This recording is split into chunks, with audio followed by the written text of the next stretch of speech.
나의 사랑 내 어여쁜 자야 함께 가자라고 합니다. 아가서의 특징은 유대인들은 성인식 전에 있던 아이들에게는 읽지 않게 했다고 합니다. 에스겔 16장에 보면은 그 읍내했던 여인 그 이야기도 마찬가지고, 왜냐면 상당히 좀 성적으로 노골적인 부분이 있다 보니까 좀 어린 아이들에게는 읽지 않게 했다고 합니다. 근데 이 아가서의 형식은 단순히 아가서에서만 보여지는 형식이 아닙니다. 사람을 여러 가지 표현하기도 하고 이렇게 하는데, 고대 당시에 여러 가지 기록이 좀 발견됐는데, 쉽게 말하면 연애 편지를 쓰는 형식이 아가서의 모습을 취했다고 합니다. 사랑한 사람을 보면서 너의 얼굴은 뭐 비둘기 같고 머리카락은 까마귀 같고 이런 얘기가 당시에 정말 사랑하는 사람들의 쉽게 말하면 러브레터로서 이렇게 주고받는 이야기들. 그러다 보니까 아가서의 이야기를 보면은 이렇게 표현을 이렇게 할까라고 하는데, 쉽게 생각하면은 한 70년대 어른들이 러브레터로 이렇게 사랑하는 사람들의 글을 쓴 거를 지금 시대에 딱 읽은다면은 느낌이 어떨까요? 뭐 이렇게까지 표현했어. 막 이런 느낌 있겠죠? 아마 닭살도다 이런 얘기도 할 수 있고요. 여러 가지 얘기가 있을 겁니다. 마찬가지로 아가서는 정말 순수한 남자와 여자의 사랑의 그런 고백들이 나오고 있습니다. 거기는 어떤 가식도 없고 정말 사랑하는 마음으로서 그들을 향한 사랑의 외침이 바로 이 아가서에 기록되고 있습니다. 그래서 많은 비유된 이야기도 있고 많은 이야기도 있습니다. 그래서 아가서가 구약의 정경 가운데서 정경으로서 돼야 되냐 말아야 되냐 많은 논란이 있었는데, 마지막으로 최종적으로 이것이 정경으로 채택된 이유가 뭐냐면, 남녀가의 사랑이 그냥 단순한 사람들의 사랑 얘기가 아니라 바로 그 모습은 우리와, 그러니까 그 당시에는 이스라엘이죠. 이스라엘과 하나님과의 사랑의 모습이 바로 이런, 왜 욥기가, 왜 시편의 기자들이, 왜 잠언의 기록자가, 전도자가 그렇게 얘기를 했는지, 바로 우리가 하나님을 경외하는 이유가 단순히 하나님께서 창조하신 것이 아니라 하나님 우리를 이렇게 사랑하시고 우리가 이렇게 사랑하는 관계기에 우리가 하나님을 경외하며 살아가야 되는구나 하는 것을 얘기한다라고 해서 아가서를 정경으로 채택했다라고 얘기하고 있습니다. 그래서 지금은 이스라엘과 하나님이라면은 지금 우리에게서는 뭐 교회와 예수님, 우리와 예수님 이런 관계로서 보시면 되겠죠. 그런 아름다운 이야기가 바로 이 아가서 가운데 있습니다. 히브리어는 쉬르 하시름에서 노래 중에 가장 아름다운 노래, 세상에서 가장 아름다운 노래는 뭘까요? 가요에서도 가장 인기 있는 노래는 뭐겠습니까? 이별의 노래, 슬픔의 노래 아닙니다. 다 사랑의 노래. 모든 사람이 좋아하는 노래가 사랑의 노래 아닙니까? 바로 그런 노래. 가장 살아온 사랑. 이 사랑이 남녀 간의 그런 사람의 사랑이 아니라 바로 하나님과 우리와의 사랑, 영원한 사랑, 그 사랑을 노래하는 것이 바로 이 아가서입니다. 기록자는 솔로몬이라고 보고 있습니다. 솔로몬의 아가라고 하면서 솔로몬이라고 하는데요. 솔로몬이 아니라고 하는 이야기도 있습니다. 여러분, 솔로몬의 아가라 하면서 솔로몬이 쓴 아가라고 쓴 부분, 그리고 열왕기에도 보시면 11장에 솔로몬이 여러 가지 시라든지 노래를 썼다라고 하는 부분이 있다 보니까 솔로몬이 졌다라고 하는 반면에, 솔로몬의 아가라고 하면 그 히브리어에서 솔로몬이 아가를 진 것이 아니라 아가를 솔로몬에게 줬다라고 하는 의미도 포함된다고 하는 분들도 있습니다. 왜냐면은 아가서는 두 남녀만 나옵니다. 두 남녀의 정말 가식 없는 순수한 사랑의 이야기를 하는데, 우리가 잘 알다시피 솔로몬은 마지막 처첩이 1000명이나 되는, 그러니까 한 사람만 지고지순한 사랑을 한 사람이 아닙니다. 그러다 보니까 일부에서는 솔로몬의 그 잘못된 그런 행동을 바로잡고, 특별히 하나님, 그러니까 그가 지금 누리고 있는 그 많은 부인들의 그 문제가 잘못된 것이고, 또한 그가 하나님을 떠나서 하나님을 경외하지 않고 있는 삶이 잘못됐다, 하나님과의 사랑하는 관계로 다시 돌아오라고 하는 그런 이야기로 썼다라고 하는 부분도 있습니다. 그러니까 그렇게 얘기하시는 분들인데, 어쨌든 저는 전통적으로 솔로몬이 썼다. 솔로몬의 이야기 가운데 솔로몬의 사랑에 대한 고백, 그다음에 그런 남녀의 사랑의 이야기를 통해서 하나님과의 사랑 이야기를 우리에게 보여주고 있다라고 보고 있습니다. 기록자에 대한 여러 가지 견해가 있습니다. 아까 말씀드렸던 기록자들, 솔로몬이 아닌 여러 가지 이야기들, 그다음에 솔로몬이 기록자가 아니라 솔로몬에게 교훈을 주기 위한 그런 이야기가 있지 않을까라고 여러 가지 추측도 있습니다. 배경에 보시면 술라미 여인과 솔로몬의, 그러니까 청년이죠. 이제 청년이지만 이제 솔로몬이라고 하는, 저희는 이제 동일시하기 때문에 솔로몬의 술라미 여인과 솔로몬 청년과의 사랑의 노래, 그 가운데는 이 두 사람만 있는 것뿐만 아니라 다른 사람들의 노래도 함께 포함됩니다. 그래서 개역개정에서는 아가서가 그냥 하나의 그냥 문서로 쭉 기록되는데 다른 성경 역본들을 보시면은 이것이 남자가 한 부분, 여자가 한 부분, 뭐 합창하는 부분 그런 부분으로 나눠 가지고 마치 한 편의 오페라나 아니면은 뭐 연극처럼 이렇게 나눠 놓은 부분이 있습니다. 그러면서 이 부분이 남자가 고백한 거구나, 여자가 고백한 것이구나 이렇게 이런 부분도 나눠지는데요. 어떤 그런 노래의 형식도 포함되어 있습니다.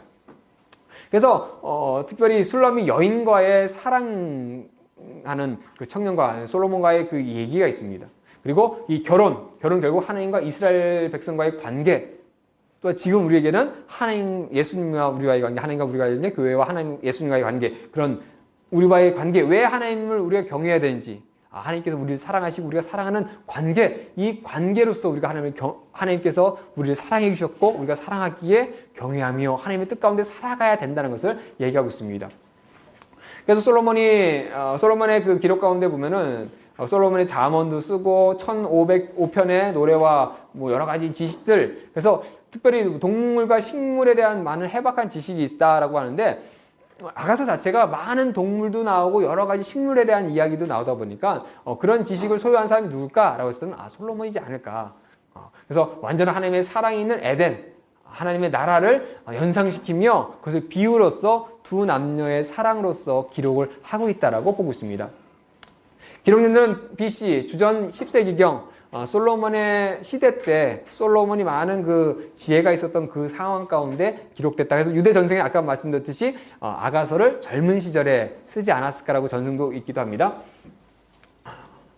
기록연대는 뭐 솔로몬이냐 아니냐에 따라서 좀 달라지니까 이건 팁을 참조하시고요. 기록 목적은 아가서의 주제는 사랑입니다. 즉 사랑하는 관계, 사랑에 대해서 얘기합니다. 바로 하나님과 우리와의 관계, 우리가 왜 하나님을 경외해야 되는지, 그 고통 가운데서도 여전히 하나님을 붙잡고 하나님을 찾으며 하나님께 가야 되는 관계, 하나님을 경외해야 되는 이유, 어떤 관계냐? 바로 우리는 사랑하는 관계다. 그래서 성경을 얘기할 때 엑기스를 뽑고 뽑으면은 사랑이다. 하나님께서 우리를 사랑하시는 이야기가 성경 가운데 있다라고 얘기합니다. 바로 그 사랑의 가장 아름다운 표현, 그리고 가장 순수하고 정말로 진실된 표현이 바로 이 아가서 가운데 있습니다. 그래서 서로 사랑하는 남녀의 순수한 사랑의 노래가 있고, 그것을 이제 이스라엘과 하나님과의 관계, 또 지금은 우리와 하나님과의 관계, 예수님과의 관계, 그러니까 여기 교회와 예수님의 관계로서 보시면 됩니다. 첫째가 끝에 보시면은, 첫째는 솔로몬의 아가라라면서 솔로몬이 쓴 아가라고 하는 표현으로서 얘기하면서 청년과 여인의 그런 사랑 이야기 있고요. 마지막에 내 사랑하는 자야 너는 빨리 달리라, 향기로운 산 위에 있는 노루와 같고 어린 사슴과 같아라 하면서 두 사랑하는 남녀가 만나서 연인이 되고 결혼을 하고, 또 그 두 여인이 또 사랑을 이루고 그 사랑 가운데 살아가는 모습들을 보여주고 있습니다. 보시면요, 아가서는 이 데칼코말이라고 하나요? 이게 수미상관도 있지만 어쨌든 그런 형식, 사랑의 출발과 사랑의 완성이라고 하는 두 비슷한 영역 가운데 사랑의 결합이라고 하는 내용이 있습니다. 보통 이런 식의 글을 쓸 때는 가장 중요한 부분이 어디냐고 하면 가운데라고 합니다. 그러니까 이 가운데의 이야기를 하려고 이 앞뒤에 이야기를 하고 최종적으로 이 부분을 강조하기 위한 부분이라고 합니다. 그러니까 아가서는 바로 하나님과 우리와의 관계가 이런 사랑에 결합된 관계라는 것을 나타내기 위해서 사랑의 출발과 사랑의 완성, 그러니까 하나님께서 우리를 찾아오시고 우리와 함께 연인이 되어주시고 혼인한 다음에 하나님을 믿고서 끝나는 게 아니죠. 우리가 그렇게 하나님을 사랑하면서 경외하면서 살아가는 이야기, 결국 우리가 하나님을 믿고 따르고 살아가는 모든 이야기가 이 남녀와의 사랑의 아가서를 통해서 보여주고 있습니다. 자, 처음에 보시면요, 두 여인의 사랑에 대한 고백이 나옵니다. 두 여인이 첫 만남이 있는데요, 여인 중에 내 사랑은 가시나무 가운데 백합화 같도다. 남자들 중에 나의 사랑하는 자는 숯불 가운데 사과나무 같구나. 내가 그 그늘에 앉아서 심히 기뻐하고 그 열매는 내 입에 달았도다. 가시나무, 백합화, 저희가 생각할 때는 뭐 이렇게 표현했을까라고 하지만 그 당시에는 정말 사랑하는 사람들을 향해서 이런 표현들을 썼다는 거죠. 그러니까 아가서는 사랑하는 사람에게 표현할 수 있는 최고의 것으로 표현하는 그 내용들이 있습니다. 그래서 이런 이야기들을 통해서 두 사람의 사랑의 이야기, 어떻게 사랑이 고백되고 있는지에 대해서 얘기하고 있습니다. 그래서 너무나 사랑하다 보니까 그 사랑하는 사람을 보면서 그 사랑 때문에 병이 생겼다. 상사병이죠. 너무나 그리워서 사랑이 붙고 그 사람을 만나고 싶고 그런 이야기들. 그러니까 그가 왼팔로 내 머리를 고이고 오른팔로 나를 안는구나. 정말 순수한 두 사람의 사랑의 이야기가 나오고 있습니다. 그런 가운데 두 사람이 사랑을 고백하는 가운데 청년이 먼저 여인을 전으로 초청합니다. 50년 말씀에 나의 사랑하는 자가 내게 말하 이르기를 나의 사랑 내 어여쁜 자야 일어나서 함께 가자. 청년이 고백합니다. 내가 너를 사랑하는데 이제 나랑 함께 가자라고 합니다. 그렇지 않을까요? 하나님께서 나중에 저희가 천국 갔는데 다 손을 내밀면서 나의 사랑 내 어여쁜 자야 나와 함께 가자. 얼마나 귀한 고백이겠습니까? 바로 그 고백을 청년이 여인에게 하는 겁니다. 그렇게 그가 가게 되는데 문제는 여인이 있는 그 포도원을 허는 작은 여우가 있습니다. 뭔가 사랑하는 남자를 따라가려고 하는데 이런 일들이 좀 발생합니다. 어려움이 좀 있습니다. 그런 어려움을 딛고서 그를 따라가는 모습이 바로 이 가운데 있습니다. 그래서 보시면은 내 사랑하는 자는 내게 속하였고 나는 그에게 속하였도다. 그가 백합화 가운데서 양떼를 먹이는구나. 내 사랑하는 자야 날이 저물고 그림자가 사라기 전에 돌아와 베데르 사내의 노루와 어린 사슴 같을지어다. 하나님의 이 마음이 포로에 있었던 그리고 하나님을 기다리는 그들에게는 참 울림이 됐을 겁니다. 하나님께서 먼저 오셔가지고 다가오는 남자가 여인을 찾아오는 그 모습들, 같이 있고 싶은, 나에게 속하고 어떻게든 나에게 속하고 나에게 함께 있는, 그래서 하나님을 질투하시는 하나님이라고, 나에게 속하고 내가 사랑하는 그가 다른 걸 사랑하는 것은 용납할 수 없습니다. 그런 것이 성경 가운데 끊임없이 나오지 않습니까? 예언서 가운데 끊임없이 나오고, 하나님께서는 우리를 어떻게든 함께 속하고 함께 있기를 원하십니다. 그 모습을 아가서에게 표현하고 있습니다. 이제 그런 가운데 여인이 이제 밤중에 청년을 찾습니다. 청년이 이제 초대했다면 이제 여인이 반대로 찾아가는 이야기가 나옵니다. 보시면요, 3장 1절 5절 보면 내가 밤에 침상에서 마음으로 사랑하는 자를 찾아노라. 찾아도 찾아내지 못하느라.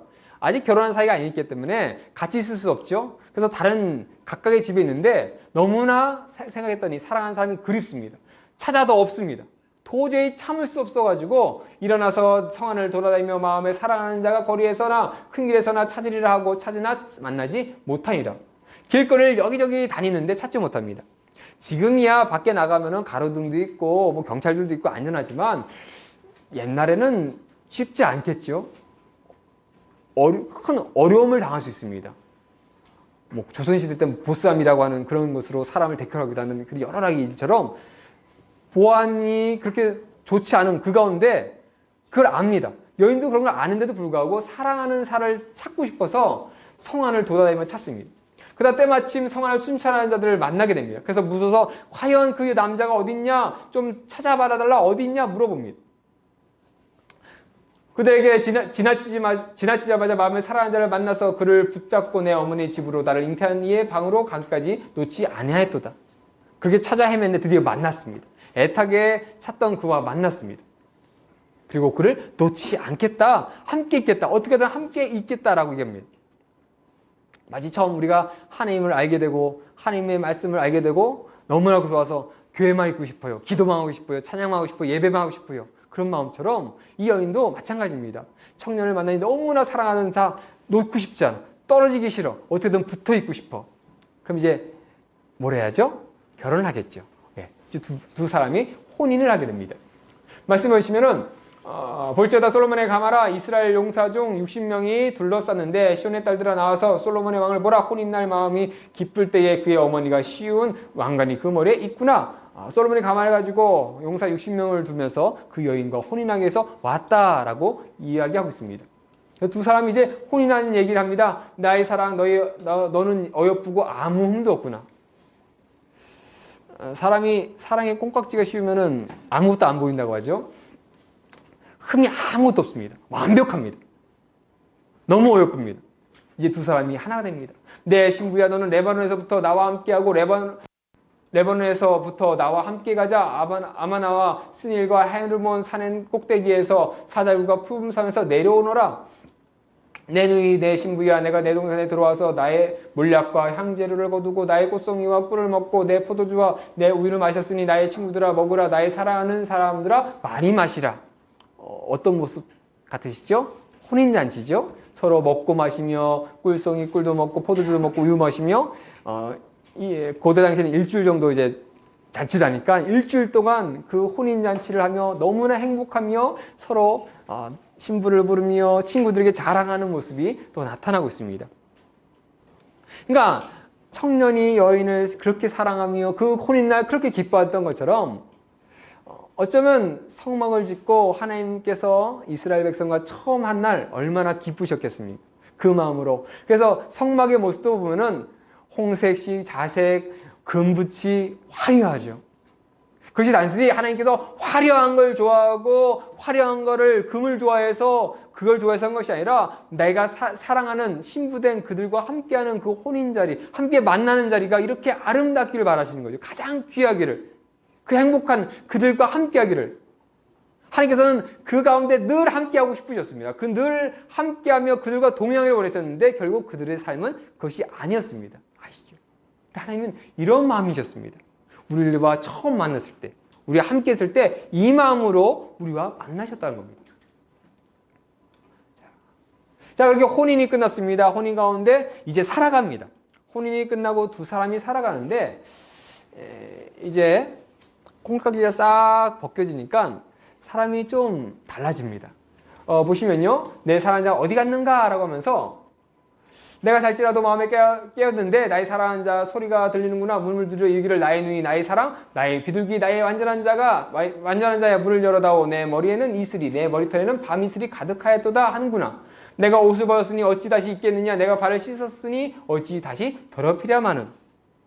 혼인하기 전까지는 어떻게든 같이 입고 싶어서 그 위험한 밤중에도 돌아다니면서 그렇게 하며 혼인했던 그가 이제는 옷도 벗고 씻어가지고 딱 잠자리에 들려고 하는데 사랑하는 사람, 남편이죠. 자기 집에 와서 똑똑똑똑 두드리면서 여보 문 열어줘 그러는데 나 귀찮은데 옷 다시 입기 싫은데 씻었는데 또 더럽히기 싫은데 좀 그런 마음이 들기 시작합니다.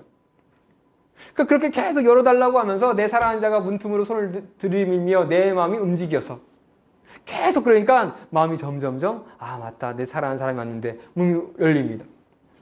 그래서 탁 나갔는데 일어나서 내 사랑하는 자를 위하여 문을 열었을 때 모략이 내 손에서 몰약즙이 내 손가락에서 밑장에 떨어지는구나. 내가 내 사랑하는 자를 위하여 문을 열었으나 그는 벌써 물러갔네. 남자가 애달프게 얘기했는데 여인이 열어주지 않아서 남자가 그냥 가버렸습니다. 근데 여인이 처음에는 귀찮아서 싫었는데 맞아. 그 청년이 남편이 어떤 사람인지 내 사랑이 어떤 건지 깨닫고 다시 나갔는데 없습니다. 없으니까 어떻게 되냐면은 그가 말할 때 내 혼이 나왔구나. 내가 그를 찾았도다. 찾아도 못 만났고 불러도 응답이 없었노라. 그 애타는 마음이 다시 불붙기 시작합니다. 그러면 다시 찾아 헤매기 시작합니다. 그러면서 이제 또 밤중에 성안을 순찰하는 자들과 만나게 됩니다. 근데 그들과 만났는데 그들이 쳐서 상하게 하고 성벽을 파수하는 자들이 나의 겉옷을 벗겨 가져갔도다. 앞에서는 그들을 만났을 때 별일 없었는데 여기서는 독특하게도 그들이 쳐서 상하게 되고 그들이 자신의 겉옷을 벗겼다라고 합니다. 어려움을 당합니다. 그냥 남편이 왔을 때 받아들였으면 되는데 괜히 튕겼다가 그 사람 찾으려고 하다가 고난을 당합니다. 우리도 그렇죠. 늘 하나님 잘 섬기다가 하나님 탁 벗어나면은 꼭 어려움 당합니다. 마찬가지죠. 그런 고난이 있다는 겁니다. 근데 그 고난으로 끝나는 게 아닙니다. 8절 보시니까 예루살렘 딸들아 너희에게 내가 부탁한다. 너희가 내 사랑하는 자를 만나거든 내가 사랑함으로 병이 낫다고 하려무나. 또 병 났습니다. 앞에서는 상사병인데 이제는 그 사랑하는 사람을 찾으려고 하는데 고난도 당합니다. 그럼에도 불구하고 보고 싶으니 또 병이 납니다. 그래서 찾아갑니다. 그래서 이제 만나게 되죠. 내 사랑하는 자가 자기 동산으로 내려가 향기로운 꽃밭에서 이르러서 동산 가운데서 양떼를 먹이며 백합알을 꺾는구나. 나는 내 사랑하는 자에게 속하였고 내 사랑하는 자는 내게 속하였고 그가 백합알 가운데서 그 양떼를 먹이는구나. 그 다시 만난 그들이 다시 화합하는 모습을 보여주고 있습니다. 이제는 앞에서는 청년이 여인을 초대했다면 이젠 여인이 청년을 초대합니다. 나는 내 사랑하는 자에게 속하였고 그가 나를 사모하는구나. 내가 사랑하는 자야, 우리가 함께 들러가서 동네에서 유숙하자. 너는 왼팔로는 내 머리를 고이고 오른손으로는 나를 안으리라. 예루살렘 딸들아, 내가 너에게 부탁한다. 내 사랑하는 자가 원하기 전에는 흔들지 말며 깨우지 말지어다. 잠시 마음이 흔들리는 것도 있었고 고난도 있었지만 다시 그 두 사람의 사랑이 온전해졌습니다. 그러면서 다시 그대에 속하며 그 사랑을 나누는 모습이 또 아가서에 나타나고 있습니다. 그리고 마지막으로 두 여인의 사랑의 고백이 나타나고 있습니다. 너는 나를 도장같이 마음에 품고 도장같이 팔에 두라. 사랑은 죽음같이 강하고 질투는 술같이 잔인하며 불길같이 일어나니 그 기세가 여호와의 불과 같으리라. 하나님께서 우리를 사랑하시고 여인과 청년이 사랑하듯이 바로 하나님과 우리의 관계가 그렇습니다. 그러니 하나님께서 우리를 그렇게 사랑하시는데 우리가 그 사랑, 죽음보다 강한 사랑 가운데 있는데 그 사랑에서 떠나니 그 질투가 수월보다 잔인하다고 합니다. 그 결과가 남유다의 멸망, 이스라엘 멸망, 그 사랑을 떠났던 사람들, 하나님께서 질투하십니다. 나만 사랑해 줬으면 좋겠는데, 나만 사랑해 줬으면 좋겠는데, 그 마음으로 불길이 휘었습니다. 그리고 그 하나님께서 우리를 사랑하시는 그 마음은 많은 물이 그 사랑을 끄지 못하고 홍수라도 삼키지 못합니다. 이스라엘 멸망했습니다. 끝났습니다. 그럼 버려두면 다시는 안 보면 되는데 그들 보면서 그리워합니다. 다시 돌아오게 합니다. 회복시키십니다. 그것이 하나님께서 이스라엘을 또한 우리를 사랑하시는 그 마음이라고 합니다. 그 마음을 누구도 꺼트릴 수 없습니다.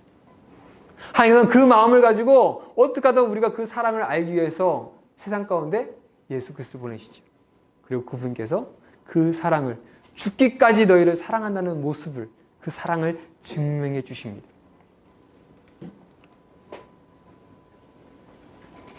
높음이나 깊음이나 다른 어떤 피조물이라도 우리 주 그리스도, 로마서죠. 우리 주 예수 안에 있는 하나님의 사랑에서 끊을 수 없느니라. 아가서의 말처럼 여호와의 불은 질투처럼 아무도 끌 수 없습니다. 그리고 예수님을 통해서 나타나신 하나님의 사랑은 아무도 끊을 수 없습니다. 하나님께서는 지금도 우리를 초청하시고 함께 하시고 원하십니다. 우리에게 사랑한 자야 함께 가자라면서 손잡으며 서로 하나 되고 함께 사랑을 나누며 동행동거하기를 원하십니다. 아가서는 이렇게 두 남녀의 사랑 이야기로서 아주 영원히 꺼뜨릴 수 없는 그 사랑 이야기, 그것을 통해서 우리와 하나님과의 관계를 이야기하고 있습니다. 우리가 하나님을 그렇게 사랑하니 고난이 왔을 때 욥처럼 그 7명의 아들이 3명의 딸이 그 모든 물건들이 얼마나 괴롭겠습니까? 저는 아들 하나 죽어도 못 살 것 같습니다. 그렇죠? 어떤 사람은 자녀 하나 잃었다는 그것 때문에 끙끙 앓다가 죽는 사람도 있고요. 정신이 돌아버려서 미친 사람도 있습니다. 근데 욥이 그 가운데서 믿음 지킬 수 있는 것은 하나님의 사랑을 알기 때문에 그 사랑을 지킨 겁니다. 그 사랑을 알기 때문에 왜 하나님 나 죄 없는데 왜 앞에가도 없고 뒤에가도 없고 아무리 찾아도 왜 없습니까? 시편 기자처럼 그 고난 가운데서 여전히 하나님을 찾습니다. 하나님을 사랑하기에, 그 사랑을 알기에 그 고난 가운데서 견디며 참으며 하나님이 나를 위해서 갚아주실 걸 알기 때문에 나는 하나님을 믿고 신뢰하며 나갈 수 있습니다. 그 가운데 살겠습니다 라고 얘기합니다. 자문의 말처럼 우리가 왜 하나님을 경외해야 되는지, 하나님이 우리를 사랑하시고 우리가 사랑하시기에 우리 하나님을 경외하며 그 가운데 살고 싶어합니다. 하나님께서 좋아하시니, 하나님께서 거룩하시니 우리도 거룩한 삶을 살고 싶습니다. 하나님께서 구별되라고 하시니까 우리도 구별된 삶을 살고 싶어합니다. 그 가운데 실수할 수 있습니다. 여인처럼 때로는 나태해질 수 있습니다. 그러다가 세상 가운데 헛된 인생을 살 수 있습니다. 하지만 그럼에도 불구하고 하나님께서는 우리를 돌아와서 우리 본분을 지키며 다시 회복된 삶을 살기로 하십니다. 성경은 줄곧 사랑에 대해서 얘기합니다. 하나님의 사랑에 대해서 얘기합니다. 질투보다 더 맹렬한 어떤 것으로도 더 끌 수 없는 그 사랑에 대해서 얘기합니다. 이것이 하나님께서 세상을 향한, 우리를 향한 사랑의 마음입니다. 그 마음을 아가서에서 보여주고 있습니다. 우리를 찾고 애타게 찾으시고 함께하길 원하신 하나님. 정말 잠언 전도서 왜 경외해야 되는지, 왜 하나님이 없는 삶이 헛된지 아가서가 얘기해주고 있습니다. 그 아가서의 그 사랑의 마음을 가지고 말씀도 보시고 세상 가운데 정말 하나님을 경외하는 삶, 하나님과 함께하는 삶 살아가는 저와 여러분 됐으면 좋겠습니다.